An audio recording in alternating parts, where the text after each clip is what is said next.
In this video, I'm going to show you how to upload an HTML file on Wix.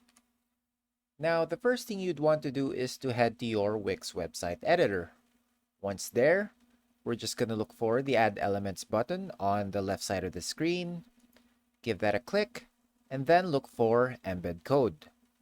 Now in here, we're just going to select Embed HTML and add that to our web page. So right there. Now, as you can see, we can either choose website address or code. For this example, we're going to be using code, and all you have to do is paste your HTML file code right here.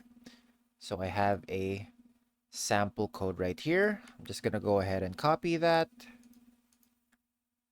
just like so, and then paste it on this section right here. Now, if we click update, you will see that the HTML file has been uploaded to this section. And that's about it. That's how you upload an HTML file on Wix. If you have any questions, please let me know down in the comments below, and I'll do my best to help you out.